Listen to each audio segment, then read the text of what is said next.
Kayu besi rawa sepanjang 17 meter ini disiapkan untuk membuat salib. Melihat panjangnya, timbul pertanyaan, siapakah yang akan disalib?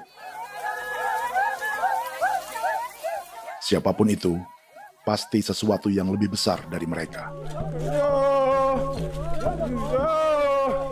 Tapi Frankie Woro, Casimilus Awe, dan warga suku Auyu di Papua Selatan ini tak akan melukai siapapun.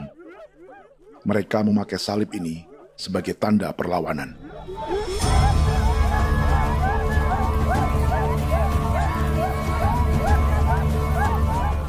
Yang mereka lawan memang lebih besar,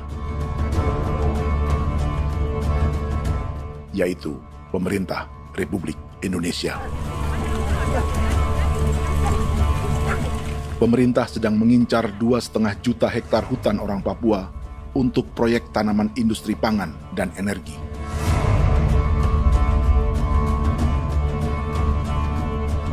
Ratusan kilometer dari salib orang-orang Auyu itu, orang Muyu sedang menyiapkan gerakannya sendiri. Tapi kali ini dalam bentuk sebuah pesta. Pesta yang disiapkan oleh marga Kimco Jinibjo selama 10 tahun.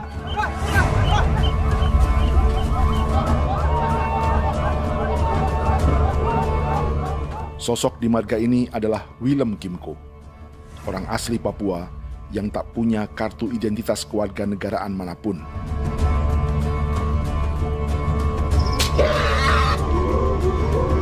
Pesta adat ini sudah cukup langka, tak hanya di Papua, bahkan di kawasan Pasifik dan peradaban Melanesia. Awalnya bayarnya aneh kalau bukan. Itu nih hati kau kuda kerem bipnuka, dan kita ya kati kau berem baran dipo. Kau memang ambil kau kuning. Ada gagasan dan gerakan sosial di balik pesta orang-orang Muyu ini, sama dengan gerakan salib merah yang dimulai orang-orang Auyu. Salib ini akan menjadi yang terbesar dari 1.800 salib merah yang telah ditancapkan berbagai suku di Papua Selatan dalam 10 tahun terakhir. Ribuan salib merah yang dipadukan dengan palang adat adalah tanda larangan yang menyatukan unsur-unsur adat dan agama. Kami percaya bahwa kalau memang kami sudah tidak mampu untuk menyelesaikan persoalan ini, dalam hal ini perusahaan tidak bisa masuk, berarti kami minta bantuan kepada nenek moyang dan Tuhan. Atribut perang orang Auyu ini diukir atau dilukis, digambar di batang salib ini dengan tujuan bahwa kami larang dengan sangat keras. Jadi apabila siapapun, baik dari antara kita sendiri yang melanggar batas ataupun pihak lain yang mau mengganggu keselamatan hak tanah adat kami, maka kami siap untuk melakukan ancaman perang. Salib-salib ini tidak ditancapkan di halaman-halaman gereja, melainkan di tanah dan hutan adat, di dusun-dusun sagu, dan di tempat-tempat yang disakralkan. Sebab 1.800 palang adat dan salib ini memang bukan semata tentang agama, tapi untuk mencegah negara dan perusahaan memasuki tanah dan hutan adat mereka. Papua bukan Auyu.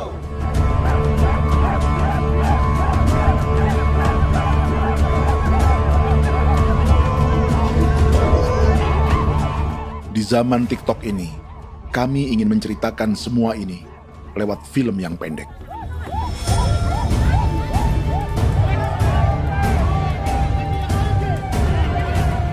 Tapi kami jelas gagal.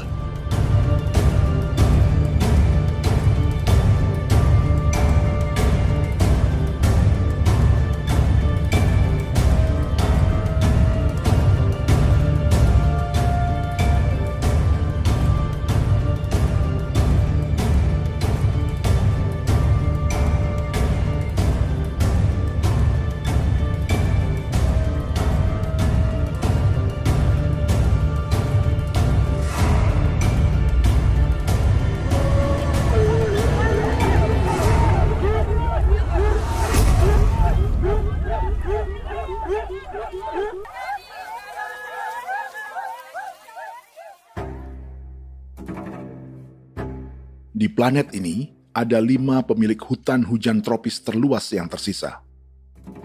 Kongo di Afrika, Brazil, Peru, Bolivia, dan Indonesia.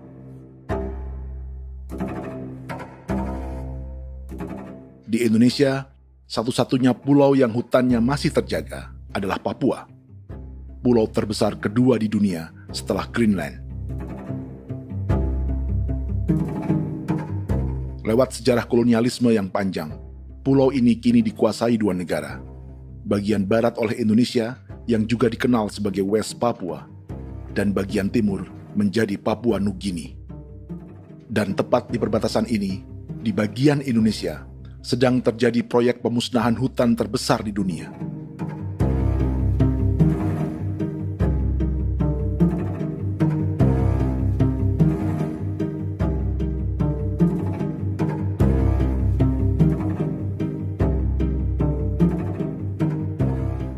Pemerintah Indonesia sedang membuka lebih dari 2,5 juta hektar hutan untuk sawit, tebu, padi, dan peternakan.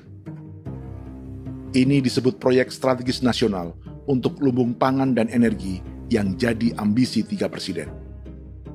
Bagian terbesar direncanakan untuk mencetak sawah seluas 1,3 juta hektar. Lalu bagian lain akan ditanami tebu seluas 560.000 hektar untuk gula dan bioetanol. Setiap liter bensin di Indonesia akan dicampur bioetanol 10% atau E10. Ada 10 perusahaan di proyek ini, dan semuanya dimiliki oleh 1 keluarga saja. Berikutnya, ada areal sawit seluas 400.000 hektar untuk biodiesel. Targetnya mencampur 50% solar dengan minyak sawit atau B50. Dan terakhir, pemerintah akan membuka peternakan seluas 380.000 hektar. Jadi, apa yang salah dengan proyek pangan dan energi ini? 5 orang Papua dalam film ini akan menjawabnya.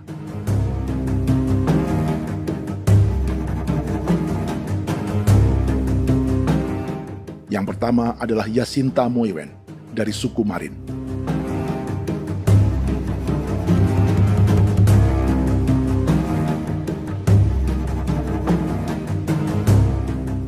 Yasinta dan warga di distrik Ilwayap di Merauke sudah menjadi korban. Hutan dan rawa sebagai sumber pangan dan ekonominya telah dihancurkan. Jalan sepanjang 135 km sedang dibuat, dan di kiri kanannya akan dicetak 1 juta hektar sawah. Mereka sulit menolak atau melawan. Salib sudah digeser, masih datang lagi dengan senjatanya mereka nih. Karena proyek ini juga dijaga tentara. Macam-macam senjatanya.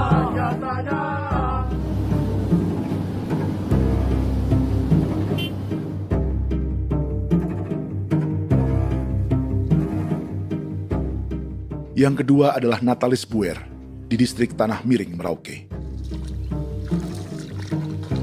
Petani milenial ini merasa ditelantarkan.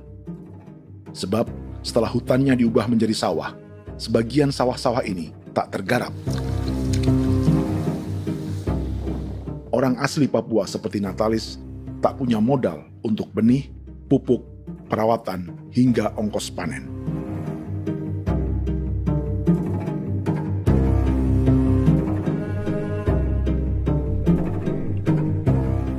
Orang ketiga adalah Vincent Kuipalo dari suku Yenan di distrik Jagebob, Merauke. Vincent dan suku Ye sedang menjadi korban. Hutan adat orang-orang Ye sedang dihancurkan untuk perkebunan tebu dan bioetanol. Tanah mereka juga diincar untuk markas-markas militer, pasukan yang akan menjaga proyek pangan dan energi ini.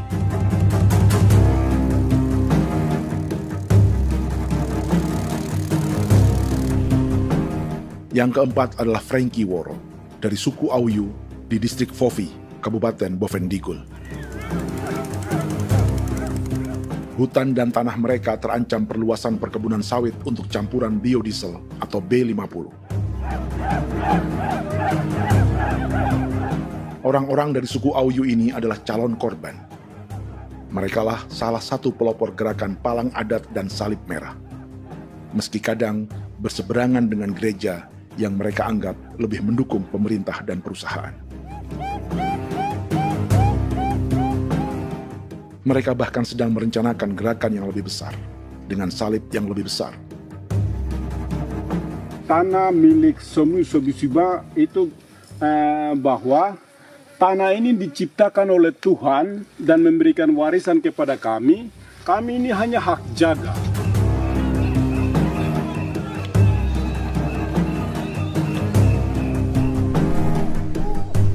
Sosok kelima adalah Willem Kimco dari suku Muyu di Bovendigul. Tokoh adat dari Muyu ini hidup di garis belakang proyek negara, sehingga belum menjadi korban. Tapi mereka sedang bersiap menghadapi segala kemungkinan. Tinggal di belantara dan perbatasan membuat sebagian mereka tak punya status kewarganegaraan. Tapi mereka telah hidup jauh sebelum ada Indonesia atau Papua Nugini.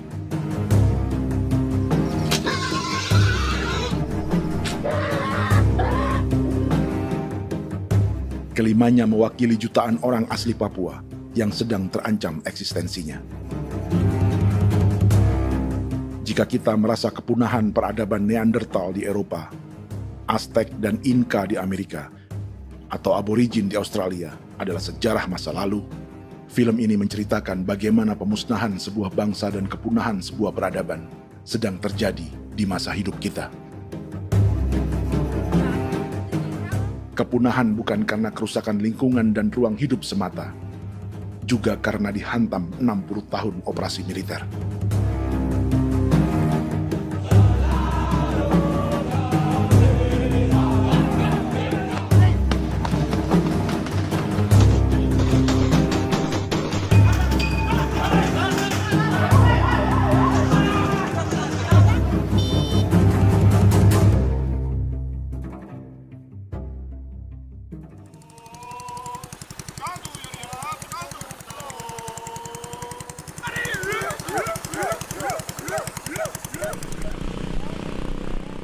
Frankie Woro dan orang-orang Auyu sedang berburu. Tapi lokasi perburuan mereka mulai dikuasai perusahaan perkebunan sawit.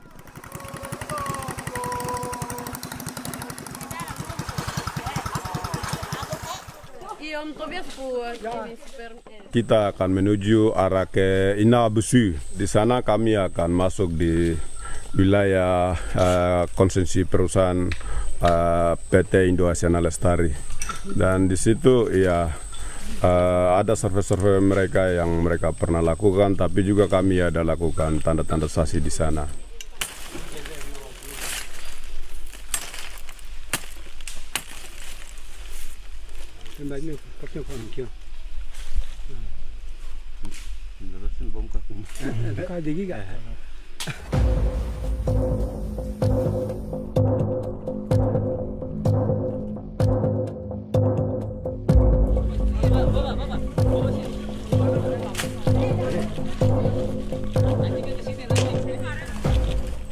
Dapat dengan yang induknya, tapi karena induknya dia lari dan terlambat kerja, akhirnya yang bisa kita dapat dia punya anak ini saja. Kalau pakai bahan kayak hasil.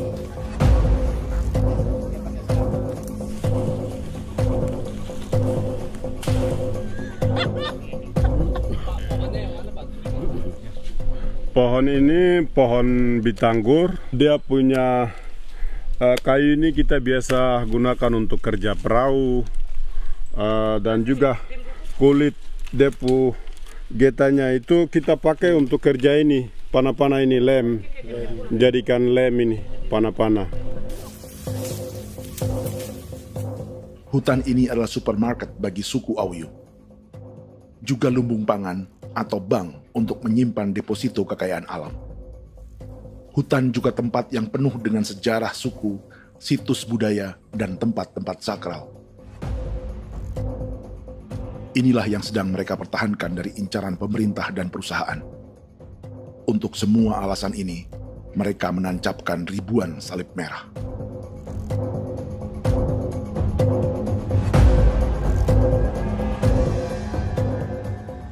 Tapi dari kampung, warga suku Auyu memberi kabar pada Frankie tentang intimidasi oleh aparat negara agar mereka melepas tanah ke perusahaan sawit dan berhenti memasang palang adat dan salib merah. Ada beberapa titik yang saya sudah siap, tetapi di sini emergensi dari saya, terutama di Kampung Sokangon, PT Damai Timber. Dia mengganggu saya dengan menggunakan kekerasan maupun pihak hukum. Dan kemarin saya ada pernyataan penolakan secara resmi, tapi masih tetap dengan menggunakan pihak hukum untuk masuk, untuk harus dituntut saya untuk harus diterima perusahaan itu. Kita di situ ada 15 marga, tetapi 15 marga juga tidak setuju. Marga-marga siapa yang terima dan marga-marga mana saja yang menolak. Nanti kita lihat dari pertimbangan itu, dan di situ dan kita undang mereka untuk bicara dengan kami. Sebagai sosok yang aktif dalam gerakan, warga Auyu terus memberi informasi lapangan kepada Frankie yang tak selalu berada di kampungnya. Izin pernyataan yang mereka paksa saya untuk tanda tangan itu, tapi sementara saya tidak tanda tangan. Data semua ada di tangan saya. Ya.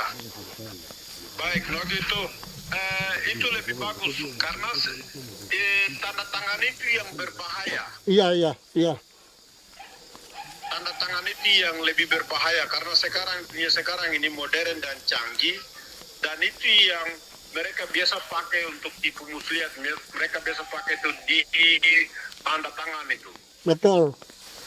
Dari Bambisa juga di Sofia dia masuk untuk memaksakan kami marga untuk harus menerima perusahaan itu. Tapi kemarin kami sudah menolak. Babinsa nama bosku. Babinsa ini nama bosku. Itu yang sekarang strategi militer yang sekarang mereka pakai. Jadi yang penting masyarakat itu yang benar-benar mau menolak siap dukung ketua marga siapa yang nanti tampil. Ini adalah peta konsesi sawit untuk biodiesel dalam proyek strategis nasional. Dan di distrik Fofi inilah, orang-orang Auyu hidup dari sungai dan hutan. Tapi Frankie di Bovendigul masih lebih beruntung. Setidaknya dibandingkan Yasinta Mowien di Merauke yang sudah kehilangan hutan dan rawanya.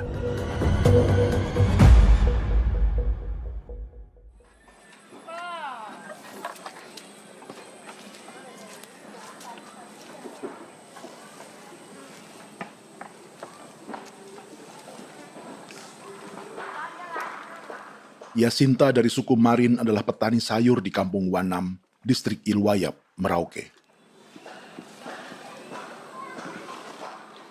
Memanfaatkan lahan yang ada, ia berkebun dan menjual hasilnya ke pasar kampung. Ini ekonomi warga di Wanam untuk menghasilkan uang, lalu memberi barang kebutuhan yang tak bisa mereka produksi sendiri. Tapi kehidupan sebenarnya ditopang oleh ekosistem hutan dan rawa. Inilah sumber pangan utama dan peradaban mereka.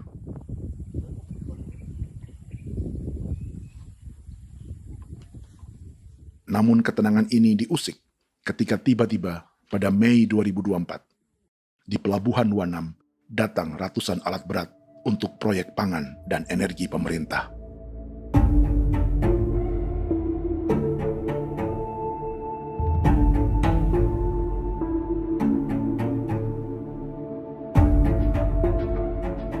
Kami masyarakat setempat kami tidak tahu. Kami kaget pagi-pagi kapal sudah ada di pelabuhan kami.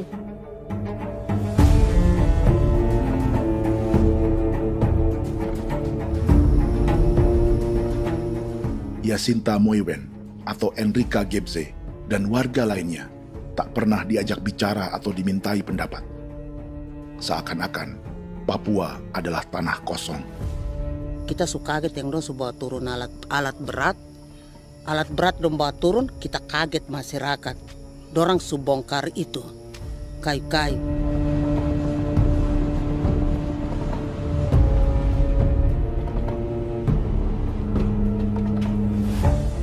Bersamaan dengan alat-alat berat itu, juga berdatangan tentara Indonesia untuk mengawal proyek pembukaan hutan milik Jacinta.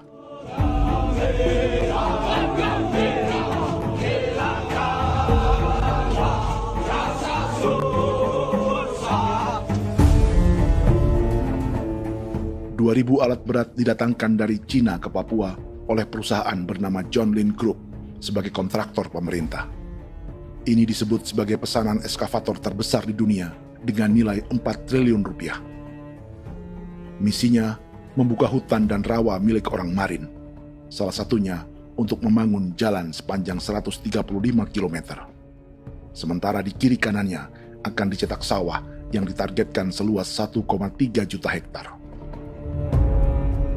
Jalan berupa garis lurus ini bukan rute tradisional ekonomi masyarakat. Jalan ini akan menghubungkan kawasan perkebunan sawit dan tebu di sebelah timur, juga untuk mobilisasi pasukan militer. John Lin Group adalah perusahaan yang dimiliki Andi Samsudin Arsyad atau yang dikenal dengan Haji Isam. Sebagian orang mengenalnya sebagai pengusaha yang hobi balapan mobil.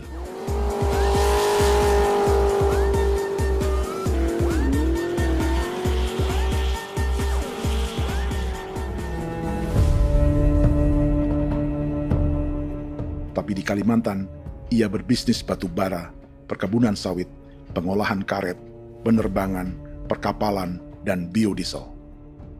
John Lin Group kini juga menjadi pemilik perkebunan tebu dan pabrik gula terbesar di Indonesia. Sayapnya melebar dari Kalimantan hingga ke Bombana, Sulawesi Tenggara. Perkebunan tebu, pabrik gula, dan industri bioetanol inilah yang juga sedang dikembangkan di Papua. Foto ini adalah momen ketika Isam bersama kerabatnya, Menteri Pertanian Amran Sulaiman dan Menteri Pertahanan Syafri Samsudin, meluncurkan program biodiesel atau B50 di Kalimantan Selatan. B50 artinya, setiap 1 liter solar, 50%-nya akan dicampur minyak sawit. Perusahaannya, PT John Lin Agroraya, menjadi salah satu pemainnya.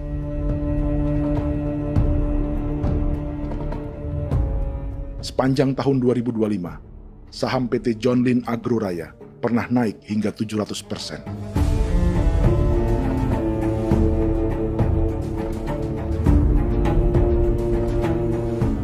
Perusahaan sawitnya yang lain, PT Pradiksi Gunatama, sahamnya bahkan pernah naik 4.000% hanya dalam 1 tahun.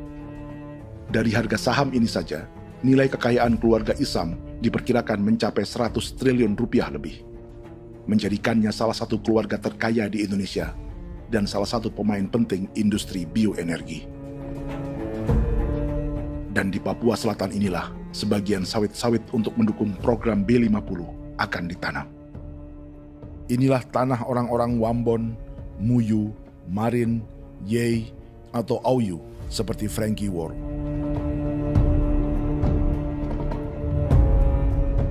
Haji Isam pernah menjadi tim kampanye nasional Presiden Joko Widodo dalam pemilu 2019 saat melawan Prabowo. Bintang Mahaputra Utama diberikan kepada Saudara Andi Syamsuddin Arsyad. Beliau berjasa luar biasa dalam mendorong pertumbuhan ekonomi daerah maupun nasional. Setelah menjadi presiden, Prabowo memberi gelar kehormatan Bintang Mahaputra Utama pada Isam.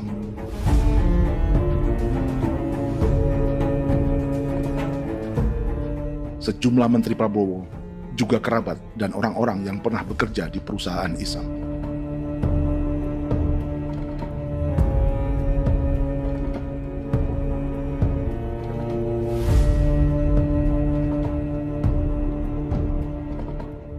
Lawan sebesar inilah yang sedang dihadapi Jacinta di kampung Wanam, Merauke. Atau petani perempuan lain seperti Enrika Gebse. Jadi alam kita ini sudah rusak. Jadi kita itu biasa jalan dari sini tuh harus pasang jerat di situ, harus cari makan di situ lagi. Itu tempat-tempat itu pasang-pasang jerat, tempat babi, rusa, sekarang sudah tidak ada lagi.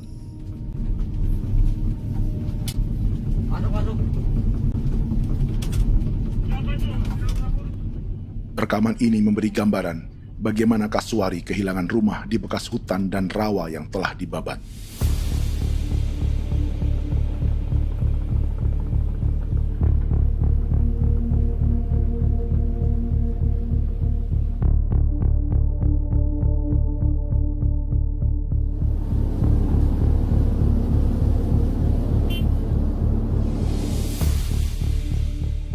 Keterlibatan tentara dalam proyek pangan dan energi di Papua memakai dalih bahwa ancaman terhadap negara kini tak hanya perang secara militer,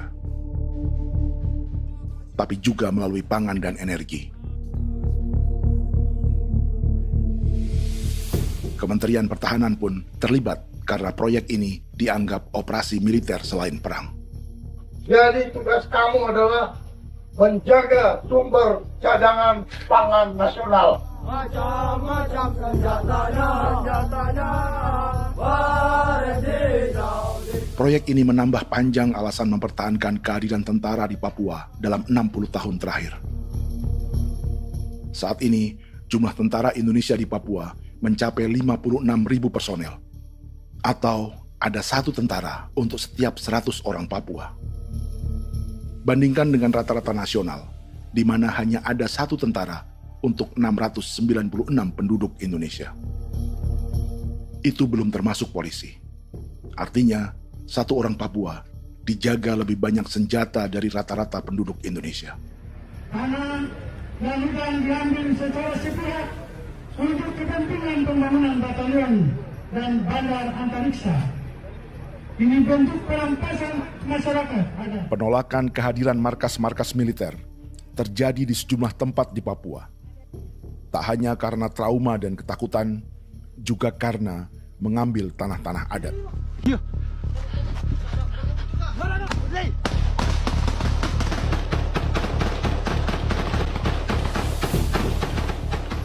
Salah satu alasan mengapa militer terus ditambah di Papua, karena masih ada perlawanan dari Organisasi Papua Merdeka atau OPM selama 50 tahun terakhir. Ayo.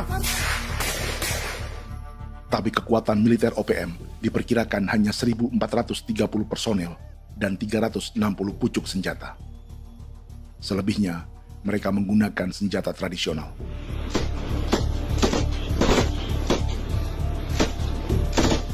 Dengan demikian, kekuatan tentara dan polisi di Papua 58 kali lebih besar dari gerilyawan Organisasi Papua Merdeka.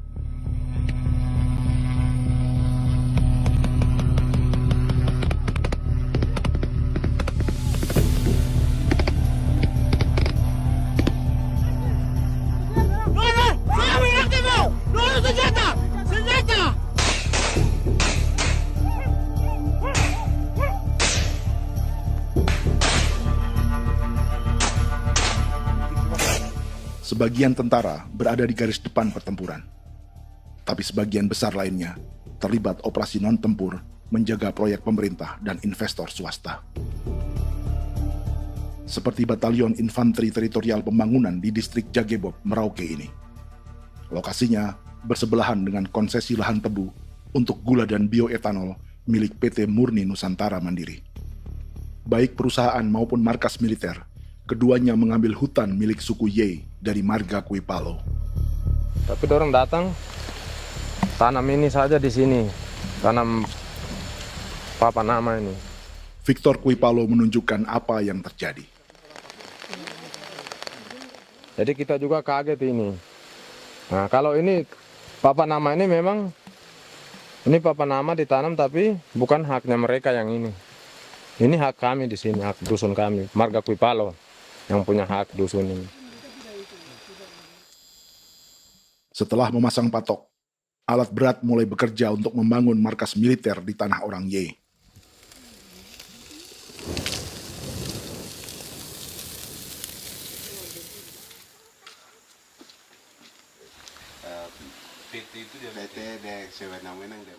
Kehadiran markas militer mengkhawatirkan warga yang pernah mengalami trauma.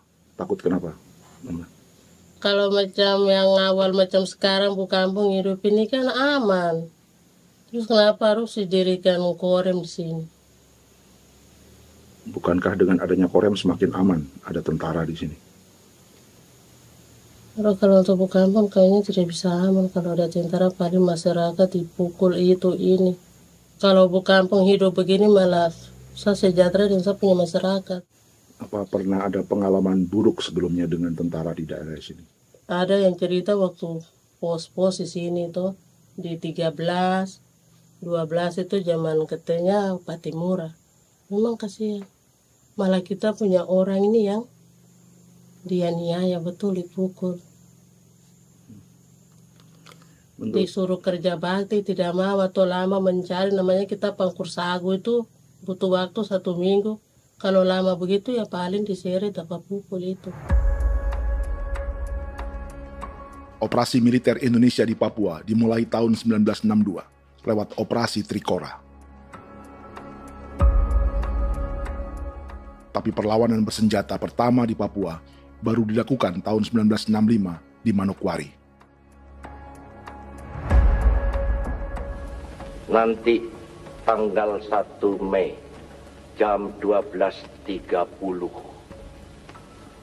pemerintahan di Irian Barat mutlak akan jatuh di tangan.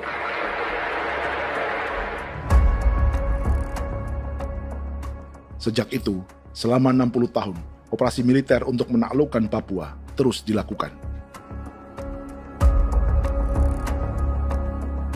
Salah satu operasi militer paling berdarah adalah Operasi Wibawa untuk memenangkan Indonesia dalam jajak pendapat tahun 1969. 643 orang tewas di Paniai. Lalu disusul 4.146 korban tewas antara tahun 1977 hingga 1978.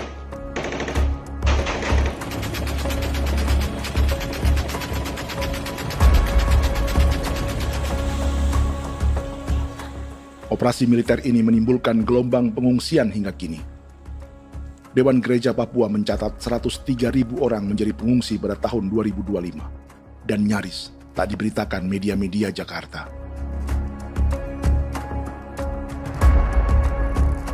Jumlah pengungsi terbesar tercatat di Nduga yang mencapai 20.000 jiwa. Banyak di antaranya yang sedang hamil, seperti Jubiana, salah satu pengungsi Nduga. O tagarik misi kagi be muguruk berselari di namen wane gosem bigari me egirik munene an nimbo misle berselar nene wam darik lek prak de oi gore bangal no so ndak lo yo nandam yanet ndang no gat de nanen di ko nerwa membri wal marwa egirik munene wa tringel no semana o ngal siak ya ber kumbik nyak masala ore na me wo suluk ri namen wani go semane kuman nak wani wani ndemo lo ndak misri namen bre go lo nak no semana ne be minit waru ra kana bi ne dige war de mino pragit de laina bulan Maret April ya na mana kantan barang ne lire na bam ne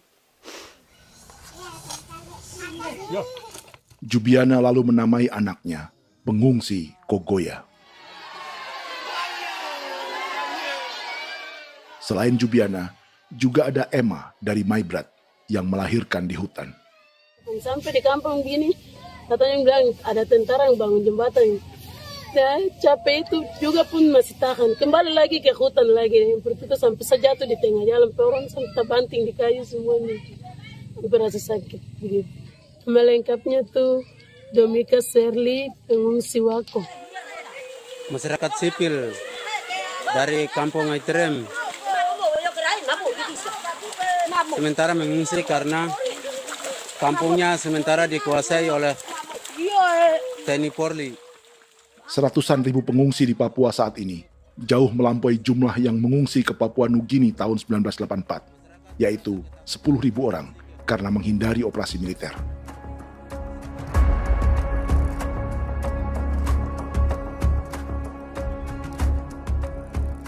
Bersamaan dengan operasi militer, eksploitasi sumber daya alam Papua juga dilakukan sejak masuknya tambang emas dan tembaga Freeport pada tahun 1967.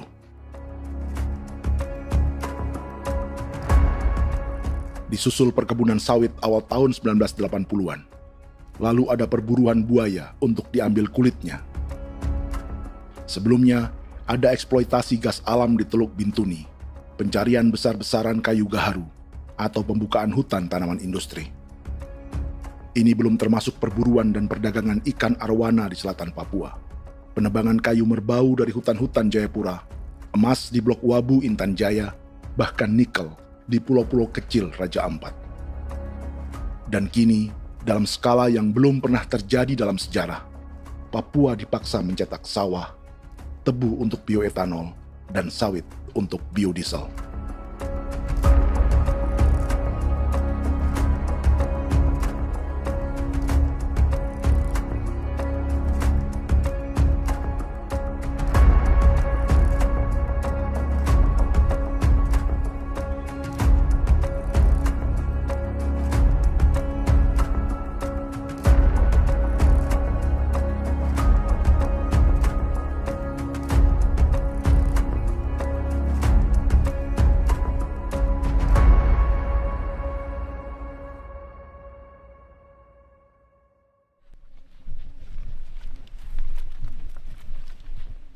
Inilah yang sedang menimpa keluarga Vincent dan Victor Kuipalo di Merauke.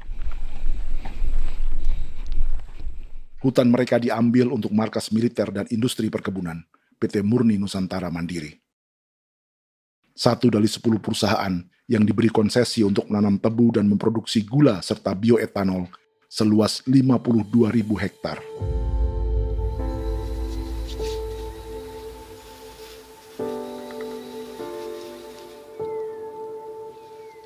Perusahaan ini dianggap mengambil hutan dan tanah orang-orang Ye, terutama marga Kuipalo, yang memiliki hak adat terhadap 2.300 hektar hutan.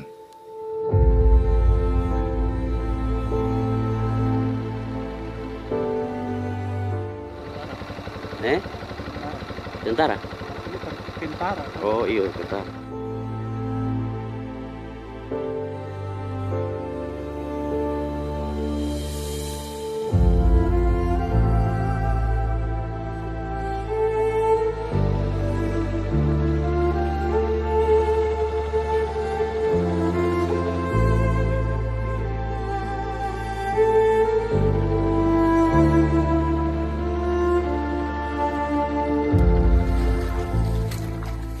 Keluarga Kuipalo sedang melihat apakah perusahaan semakin mengancam tanah mereka.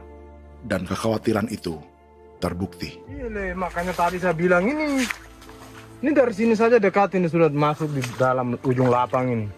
Ini hutan, yang ini hutan yang dorong ada bongkar sekarang ini. Ini sudah punya alat sudah dekat ini. Dekat sekali ini. Ini di sini. Nacau, kelapa itu yang jalan lama, jalan setapak ini. Dari udara, terlihat alat-alat berat semakin mendekati tanah orang-orang Ye, marga Kuipalo.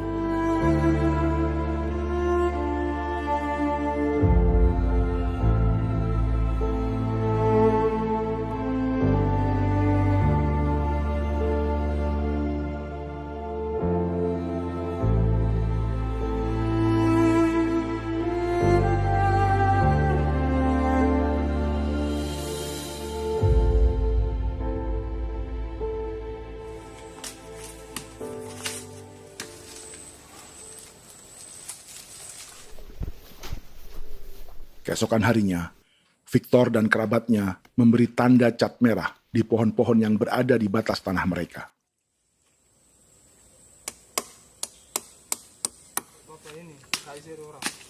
Tapi tanda peringatan adat ini tak diindahkan perusahaan.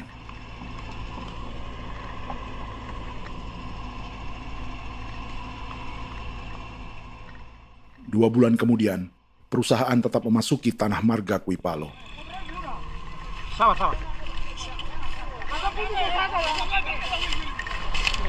Kami manusia, kau lihat. Tapi tidak sudah sakit hati sekali saya katakan. Ini sama baikin kalau pikiran berubah lagi. Kami juga punya tangan, hanya beda rambut. Mister itu juga. Woi, buka.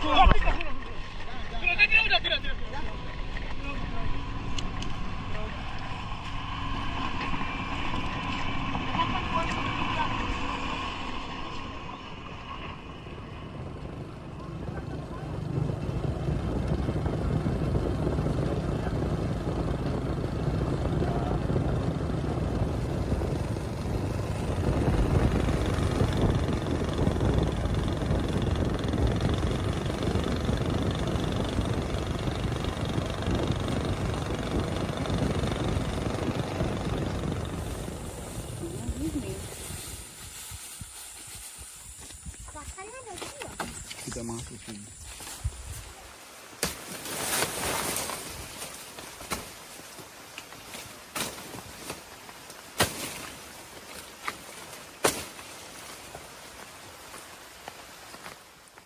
Jadi ya untuk itu seperti saya katakan tadi, apakah lebih baik kita tidak usah ada kah atau bagaimana, kita pisahkan, pisahkan dari negara ini kan? Jangankan tuh, saya kemarin bicara sama Daniel, datang sama saya dengan persoalan Kodam ini, saya bilang Pak Daniel kalau lebih baik saya ngungsi ke Papua Nugini. Dia bilang, aduh Bapak jangan begitu. Ya memang. Kalau tidak bisa menghargai kami, lebih baik pilihan yang itu yang saya memilih. Lebih baik saya pindah dari sini. Saya mengungsi ke Papua Nugini, di negara tetangga. Masih di laut. Apa? Ada ini. Karena saya bilang sama Kapolsek Pak, Agustus ini 17 Agustus saya tidak kasih naik bendera merah putih. Saya bendera ada, nanti saya taruh di meja. Bendera saya ada. Karena saya punya pikiran percuma kita ini merasa bahwa kita hidup di bawah naungan merah putih. Ternyata merah putih tidak lindungi kami. Tidak anggap kami sebagai kami rakyatnya. Dia lambang negara. Dan kami menghargai lambang negara itu. Ternyata lambang negara ini, kita bernaung di bawah lambang negara ini, kita tidak dilindungi. Hak kita tidak dihargai.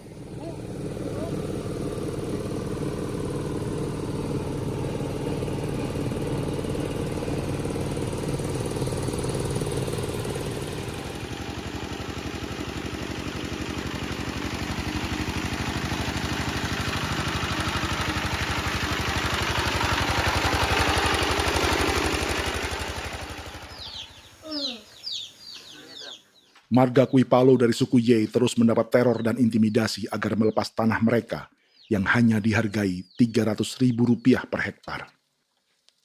Tapi mereka tidak berjualan tanah. Makanya mama itu tidak suka untuk lepas tanah. Untuk apa? Baru di dalam hutan itu ada obat-obat tradisi. Itu sudah Kalau macam ada sayur juga, kita ambil sayur yang dia tumbuh sendiri. Jadi kita ini mau kemana, kalau itu sudah digusur, ya habis. Kita ini jadi penonton. Jangan sampai kita ini duduk minta di jalan. Jadi kita tidak mau seperti itu. Makanya tanah itu kita tidak melepas.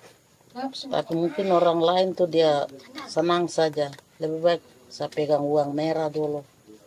Saya bisa beli-beli itu ini. Nanti datang uang sudah habis, gembel. Mau cari kemana lagi, hutan sudah habis. Mau makan ikan di mana, kali sudah hancur. Seperti Yasinta di Wanam, suara dan gerakan kaum perempuan Papua sangat nyaring dan tak bisa diabaikan. Saya sebagai perempuan tolak untuk perusahaan masuk di sini. Karena kalau saya terima anak-anak saya mau dikemanakan, mau tinggal di mana. Apapun yang terjadi saya tetap tolak. Demi tanah ini saya akan berjuang, demi saya punya anak-anak. Yang katanya mengutamakan anak Papua, nyatanya yang kerja kebanyakan ya orang-orang Jawa. Saya sendiri orang Jawa, tapi bukan mau bicara yang tidak-tidak. Memang kenyataannya seperti orang-orang Papua itu diterbelakangkan, kurang diutamakan, gitu.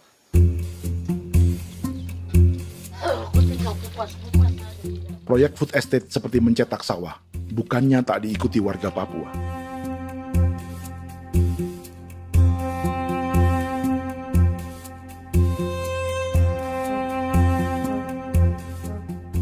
Salah satunya Natalis Buer di distrik Tanah Miring, Merauke.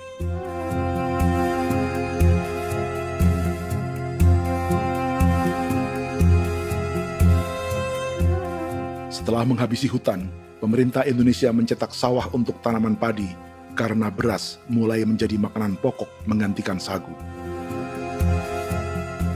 Sebagian besar penggarapnya adalah warga transmigran yang datang sejak era 1980-an.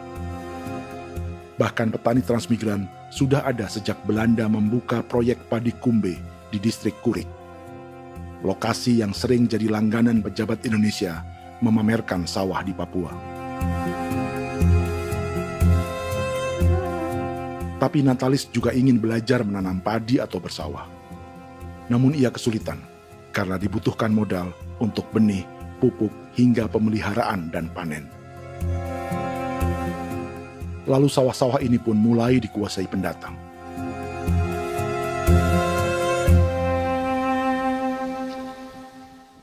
Tapi sejauh ini di kampung kami ini yang saya lihat memang ada kelompok kami punya di sini yang sudah tergabung dalam Gapoktan, kemudian masuk dalam optimalisasi lahan. Tapi baru saya anak asli yang punya lahan di sini. Mereka tidak punya.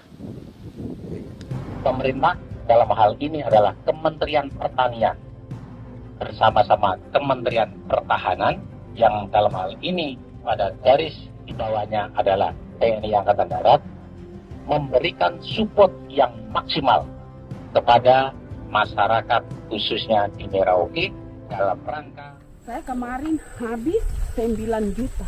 9 juta ya? Iya, 9 juta karena dia sudah tidak dipakai toh. Ya. Perempuan Papua seperti Filomina juga mau bertani.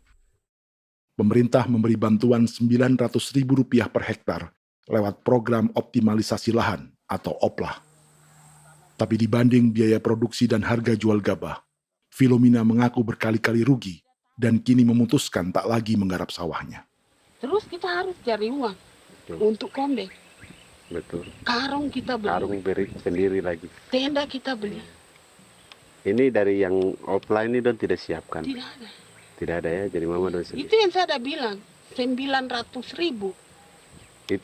Itu modal untuk kerja sawah ini. Mulai dari kerja sampai nanti panen. Panen. Wih, ngeri sekali. Iya, lucu toh? Tidak dapat itu. Betul, Mam. Dong pemaksud begini. Kalau disuruh tanam ubi berhektar-hektar, mari datang. Kita tahu cara rawatnya bagaimana, iya. Tanamnya bagaimana, tanam model bagaimana supaya hasilnya model begitu. Kita tahu. Kalau yang ini kan kita baru belajar. Sebagian hutan milik warga Senayu di Merauke sudah dibuka untuk sawah dan kebun tebu oleh PT Global Papua Abadi.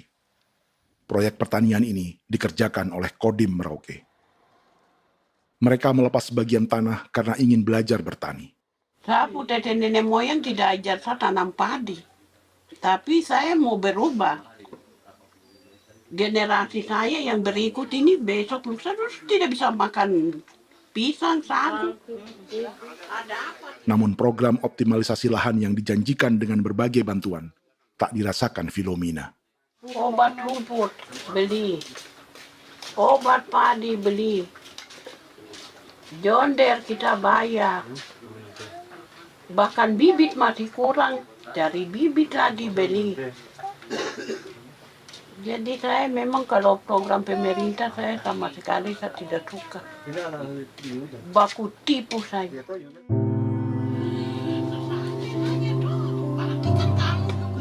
Mereka merasa ditinggalkan sendiri, jatuh bangun belajar bertani padi.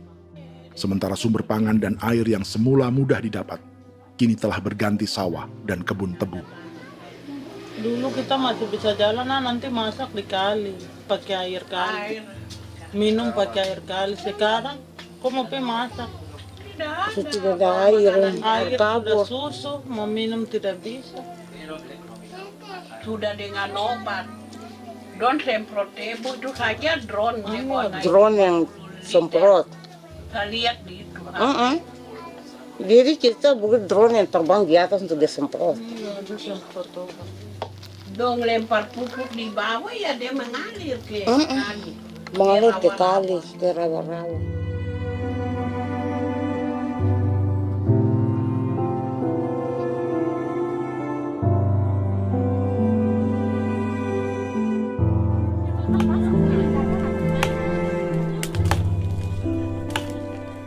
Seperti pertanian sawah bagi orang Bali atau Toraja, bagi orang Auyu dan suku-suku lainnya di Papua Selatan, sagu juga bukan semata tentang pangan.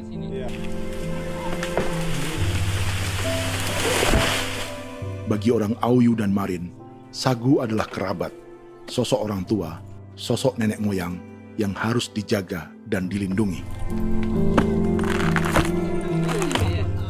Lagi bikin apa mama ini mama? Pakai toko itu sagu.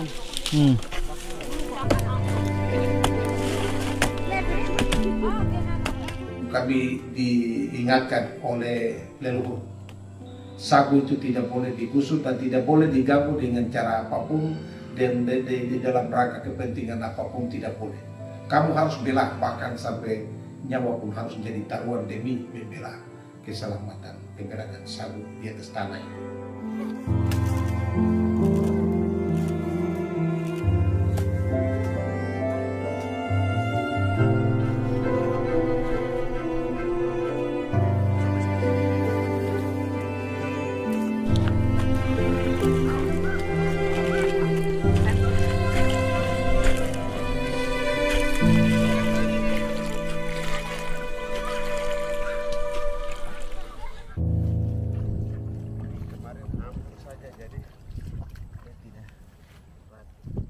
Menurut Natalis, pemerintah di Jakarta mendefinisikan lumbung pangan semata urusan beras dan mencetak sawah.